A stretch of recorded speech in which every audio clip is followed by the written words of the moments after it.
Hi ಮಕ್ಕಳೇ, welcome back to S K chemistry. Last ವಿಡಿಯೋನಲ್ಲಿ ನಾವು ಕಾರ್ಬನ್ ಹೇಗೆ ಹೈಬ್ರಿಡೈಸೇಷನ್ ಮಾಡಿಕೊಳ್ಳುತ್ತೆ, ಅದರದ್ದು 3 ಟೈಪ್ಸ್ sp3, sp2 ಮತ್ತು sp ಅದನ್ನು ಕಲಿಯುವಾಗ shapes of methane, ethene, ethyne, ಹಾಗೆ ಬಾಂಡ್ ಲೆಂತ್, ಬಾಂಡ್ ಎಂಥಾಲ್ಪಿ ಮತ್ತು ಎಲೆಕ್ಟ್ರೋನೆಗೆಟಿವಿಟಿ ಅಂದರೆ ಏನು ಅಂತ ಓದಿದ್ವಿ. ಇವತ್ತಿನ ವಿಡಿಯೋದಲ್ಲಿ characteristic features of pi bond ನೋಡೋಣ. ಲಾಸ್ಟ್ ವಿಡಿಯೋದಲ್ಲಿ ನಾವು ಕಲ್ತಿದ್ವಿ sp2 ಹೈಬ್ರಿಡೈಸೇಷನ್ ಆದಾಗ ಒಂದು p ಆರ್ಬಿಟಲ್ ಅನ್ಹೈಬ್ರಿಡೈಸ್ಡ್ ಆಗಿರುತ್ತೆ. ಆಮೇಲೆ sp ಹೈಬ್ರಿಡೈಸೇಷನ್ ಆದಾಗ ಕಾರ್ಬನಲ್ಲಿ 2 p ಆರ್ಬಿಟಲ್ಸ್ ಅನ್ಹೈಬ್ರಿಡೈಸ್ಡ್ ಆಗಿರುತ್ತೆ. ಪ್ರೀವಿಯಸ್ ವಿಡಿಯೋ ನೋಟ್ಸ್ ಅಂತ ತೋರಿಸ್ತೇನೆ ನೋಡಿ. sp2 ಹೈಬ್ರಿಡೈಸೇಷನ್ ಆಗಬೇಕಾದ್ರೆ ಕಾರ್ಬನಲ್ಲಿ 2s ಮತ್ತು 2pನಲ್ಲಿರೋ 2 ಆರ್ಬಿಟಲ್ಸ್ ಮಾತ್ರ ಹೈಬ್ರಿಡೈಸೇಷನಲ್ಲಿ ಇನ್ವಾಲ್ವ್ ಆಗುತ್ತೆ. ಸೊ ಥರ್ಡ್ p ಆರ್ಬಿಟಲ್ ಏನಿದೆ ಅದು ಅನ್ಹೈಬ್ರಿಡೈಸ್ಡ್ ಆಗಿ ಉಳ್ಕೊಳ್ಳುತ್ತೆ.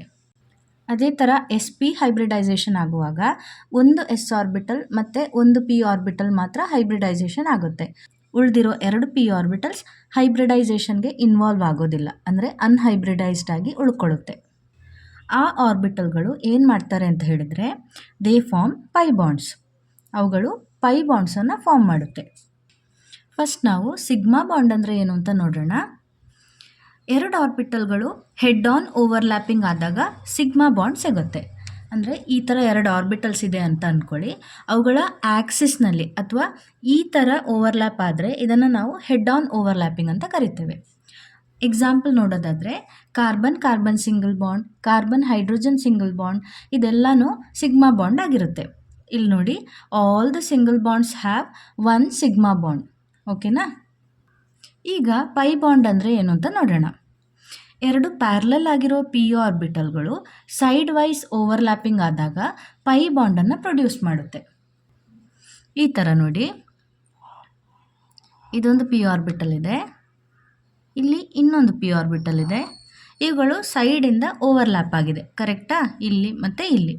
ಇದನ್ನು ನಾವು ಪೈ ಬಾಂಡ್ ಅಂತ ಕರಿತೇವೆ. ನನ್ನ 2 ಕೈಗಳು p ಆರ್ಬಿಟಲ್ಸ್ ಅಂತಾದರೆ ಈ ಥರ ಅವರು ಓವರ್ಲ್ಯಾಪ್ ಆದರೆ ಅದನ್ನು ನಾವು ಪೈ ಬಾಂಡ್ ಅಂತ ಕರಿತೇವೆ.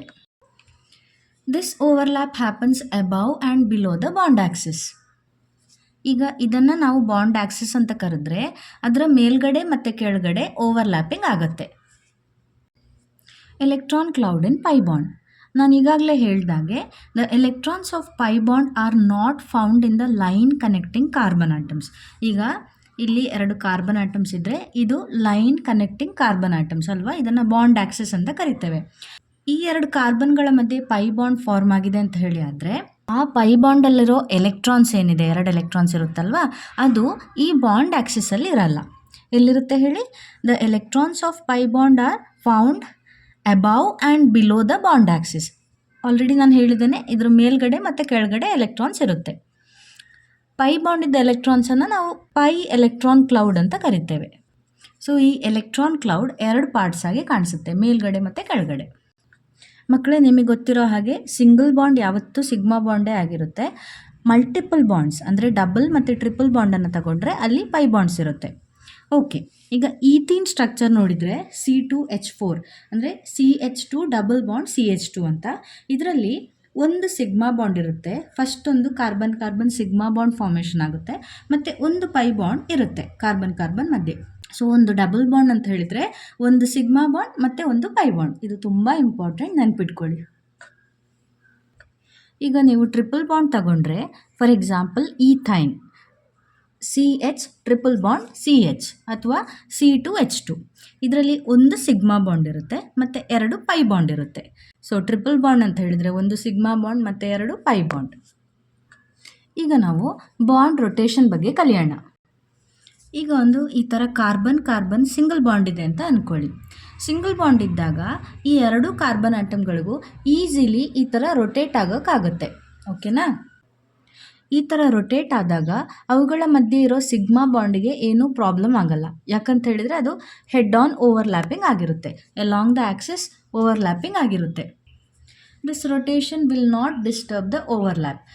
ಅದೇ ನೀವು ಕಾರ್ಬನ್ ಕಾರ್ಬನ್ ಡಬಲ್ ಬಾಂಡನ್ನು ತಗೊಂಡ್ರೆ ಇಲ್ಲಿ ಒಂದು ಸಿಗ್ಮಾ ಬಾಂಡ್ ಇದೆ, ಒಂದು ಪೈ ಬಾಂಡ್ ಇದೆ, ಕರೆಕ್ಟ್ ಅಲ್ವಾ?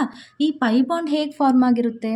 It is formed by side wise overlapping of the p orbitals ಅಲ್ವಾ?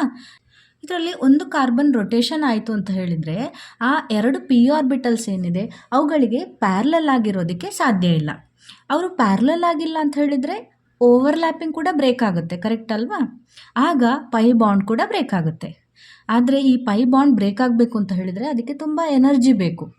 ಆದ್ದರಿಂದ ಒಂದು ಡಬಲ್ ಬಾಂಡಲ್ಲಿ 2 ಆಟಮ್ಸ್ ಕನೆಕ್ಟ್ ಆಗಿರೋ 2 ಆಟಮ್ಸ್ಗೆ ಫ್ರೀ ರೊಟೇಷನ್ ಮಾಡ್ಕೊಳ್ಳೋದಕ್ಕೆ ಸಾಧ್ಯ ಇಲ್ಲ. ಗೊತ್ತಾಯ್ತಾ ಮಕ್ಕಳೇ? ಡಬಲ್ ಬಾಂಡ್ ಇದ್ದಾಗ ಒಂದು ವೇಳೆ ಆ ಕಾರ್ಬನ್ ರೊಟೇಷನ್ ಆಯಿತು ಅಂತ ಹೇಳಿದರೆ ಓವರ್ಲ್ಯಾಪ್ ಆಗಿರೋ 2 ಪಿ ಆರ್ಬಿಟಲ್ಸ್ ಪ್ಯಾರಲಲ್ ಆಗಿರೋದಕ್ಕೆ ಸಾಧ್ಯ ಇಲ್ಲ. ಅವುಗಳು ಪ್ಯಾರಲಲ್ ಆಗಿಲ್ಲ ಅಂತ ಹೇಳಿದರೆ ಅಲ್ಲಿ ಓವರ್ಲ್ಯಾಪಿಂಗೇ ಪಾಸಿಬಲ್ ಇಲ್ಲ, ಅಂದರೆ ಓವರ್ಲ್ಯಾಪಿಂಗ್ ಬ್ರೇಕ್ ಆಗುತ್ತೆ. ದ್ಯಾಟ್ ಮೀನ್ಸ್ ಅವರಿಬ್ಬರ ಮಧ್ಯೆ ಇರೋ ಪೈ ಬಾಂಡು ಬ್ರೇಕ್ ಆಗುತ್ತೆ, ಅದು ಸ್ಟೇಬಲ್ ಅಲ್ಲ. ಅದಕ್ಕೋಸ್ಕರ ಡಬಲ್ ಬಾಂಡಲ್ಲಿ ಮತ್ತು ಟ್ರಿಪಲ್ ಬಾಂಡಲ್ಲಿ free rotation of the atom is not possible. Okay, ಈ ಪೈ ಬಾಂಡ್ ಇರೋ ಅಂತಹ ಕಾಂಪೌಂಡ್ಗಳು ಸಿಕ್ಕಾಪಟ್ಟೆ ರಿಯಾಕ್ಟಿವ್ ಆಗಿರುತ್ತೆ. ಅದು ಯಾಕೆ ಅಂತ ನೋಡೋಣ. Pi electrons are found outside the bond axis, correct ಅಲ್ವಾ? ಇಲ್ಲಿ ನೋಡಿ, ಕಾರ್ಬನ್ ಸಿಂಗಲ್ ಬಾಂಡ್ ಇದೆ. ಈ ಸಿಗ್ಮಾ ಬಾಂಡ್ ಫಾರ್ಮೇಷನ್ ಆಗಿರೋದು ಹೇಗೆ ಅಂತ ಹೇಳಿದರೆ ಅಲಾಂಗ್ ದ ಆಕ್ಸಿಸ್ ಕಾರ್ಬನ್ನ ಆರ್ಬಿಟಲ್ಗಳು ಓವರ್ಲ್ಯಾಪ್ ಆದಾಗ, ಕರೆಕ್ಟ್ ಅಲ್ವಾ? ಅದೇ ಡಬಲ್ ಬಾಂಡ್ ಇದೆ ಅಂತ ಹೇಳಿದರೆ ಆ ಪೈ ಬಾಂಡ್ ಹೇಗೆ ಫಾರ್ಮ್ ಆಗುತ್ತೆ? ಈ ಬಾಂಡ್ ಆಕ್ಸಿಸ್ಗೆ ಪರ್ಪೆಂಡಿಕ್ಯುಲರ್ ಆಗಿ 2 ಪಿ ಆರ್ಬಿಟಲ್ಸ್ ಇರಬೇಕು ಪ್ಯಾರಲಲ್ ಆಗಿ, ಓಕೆನಾ? ಅವುಗಳು ಲ್ಯಾಟ್ರಲ್ ಓವರ್ಲ್ಯಾಪಿಂಗ್ ಆದಾಗ ಪೈ ಬಾಂಡ್ ಫಾರ್ಮೇಷನ್ ಆಗುತ್ತೆ. ಹಾಗಂತ ಹೇಳಿದರೆ ಏನು? ಈ ಪಿ ಆರ್ಬಿಟಲ್ ಯಾವಾಗ ಬಾಂಡ್ ಆಕ್ಸಿಸ್ಗೆ ಪರ್ಪೆಂಡಿಕ್ಯುಲರ್ ಆಗಿರುತ್ತೋ, ಅಂದರೆ ಈ ಪ್ಲೇನ್ ಇದ್ದು ಹೊರಗಡೆನಲ್ಲಿ ಪೈ ಬಾಂಡ್ ಫಾರ್ಮ್ ಆಗಿರುತ್ತೆ, ಕರೆಕ್ಟ್ ಅಲ್ವಾ ಮಕ್ಕಳೇ? ಅಂದರೆ ಈ ಬಾಂಡ್ ಆಕ್ಸಿಸ್ ಏನಿದೆ ಅದರದ್ದು ಹೊರಗಡೆ ಪೈ ಎಲೆಕ್ಟ್ರಾನ್ಸ್ ಇರುತ್ತೆ. So pi electrons are found outside the bond axis. So ಇವಾಗ ಒಂದು ರಿಯೇಜೆಂಟ್ ಈ ಕಾಂಪೌಂಡನ್ನು ಅಟ್ಯಾಕ್ ಮಾಡಲಿಕ್ಕೆ ಈ ಥರ ಬರ್ತಿದೆ ಅಂತ ಹೇಳಿದರೆ ಫಸ್ಟ್ ಯಾವ ಎಲೆಕ್ಟ್ರಾನ್ ಸಿಗುತ್ತೆ? ಆಕ್ಸಿಸಲ್ಲಿರೋ ಸಿಗ್ಮಾ ಎಲೆಕ್ಟ್ರಾನ್ ಸಿಗುತ್ತಾ ಅಥವಾ ಹೊರಗಡೆ ಇರೋ ಪೈ ಎಲೆಕ್ಟ್ರಾನ್ ಸಿಗುತ್ತಾ? ಕರೆಕ್ಟ್, ಹೊರಗಡೆ ಇರೋ ಪೈ ಎಲೆಕ್ಟ್ರಾನ್ಸ್ ಫಸ್ಟು ರಿಯೇಜೆಂಟ್ ಜೊತೆಗೆ ಇಂಟ್ರ್ಯಾಕ್ಟ್ ಮಾಡುತ್ತೆ. So reagents attack pi electrons first. Therefore, compounds with pi bonds are more reactive. ಅರ್ಥ ಆಯ್ತಲ್ಲ ಮಕ್ಕಳೇ? ಸೊ ಈ ಒಂದು ಇಂಪಾರ್ಟೆಂಟ್ ಸ್ಟೇಟ್ಮೆಂಟನ್ನು ನೆನ್ಪಿಟ್ಕೊಳ್ಳಿ ಮಕ್ಕಳೇ.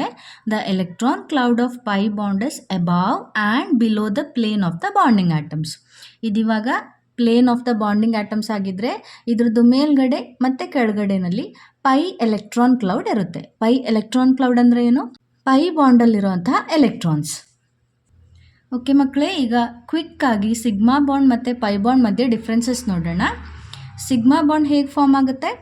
When the orbitals overlap along the axis ಅಥವಾ head on overlapping of orbitals ಆದಾಗ ಸಿಗ್ಮಾ ಬಾಂಡ್ ಫಾರ್ಮೇಷನ್ ಆಗುತ್ತೆ, ಅಂದರೆ ಈ ಥರ, ಓಕೆನಾ? ಪೈ ಬಾಂಡ್ ಹೇಗೆ ಫಾರ್ಮ್ ಆಗುತ್ತೆ? ಸೈಡ್ ವೈಸ್ ಓವರ್ಲ್ಯಾಪಿಂಗಿಂದ ಆಗುತ್ತೆ.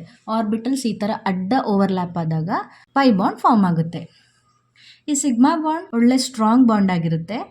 ಸಿಗ್ಮಾ ಬಾಂಡಿಗೆ ಕಂಪೇರ್ ಮಾಡಿದರೆ ಪೈ ಬಾಂಡ್ ವೀಕರ್ ಆಗಿರುತ್ತೆ. 2 ಆಟಮ್ಸ್ ಮಧ್ಯೆ ಸಿಗ್ಮಾ ಬಾಂಡ್ ಇದ್ದಾಗ ಆ ಆಟಮ್ಸ್ಗಳು ಫ್ರೀಯಾಗಿ ರೊಟೇಷನ್ ಆಗೋದಕ್ಕೆ ಸಾಧ್ಯ ಇದೆ. ಆದರೆ ಪೈ ಬಾಂಡ್ ಬಂದಾಗ ರೊಟೇಷನ್ ರೆಸ್ಟ್ರಿಕ್ಟೆಡ್ ಆಗಿರುತ್ತೆ, ಅಂದರೆ ಆಟಮ್ಗಳಿಗೆ ಫ್ರೀಯಾಗಿ ರೊಟೇಟ್ ಆಗೋದಕ್ಕೆ ಸಾಧ್ಯ ಇಲ್ಲ. ಯಾಕೆ ಹೇಳಿ? ರೊಟೇಷನ್ ಆದರೆ ಪೈ ಬಾಂಡ್ ಬ್ರೇಕ್ ಆಗುತ್ತೆ. ಯಾವತ್ತು 2 ಆಟಮ್ಗಳ ಮಧ್ಯೆ ಸಿಗ್ಮಾ ಬಾಂಡೇ ಫಸ್ಟ್ ಫಾರ್ಮ್ ಆಗೋದು. ಸಿಗ್ಮಾ ಬಾಂಡ್ ಫಾರ್ಮೇಷನ್ ಆದಮೇಲೆ ಪೈ ಬಾಂಡ್ ಫಾರ್ಮ್ ಆಗುತ್ತೆ. ನಾವು ಆಲ್ರೆಡಿ ಕಲ್ತಿರೋ ಹಾಗೆ ಸಿಗ್ಮಾ ಬಾಂಡ್ ಹೇಗೆ ಫಾರ್ಮೇಷನ್ ಆಗುತ್ತೆ ಹೇಳಿ?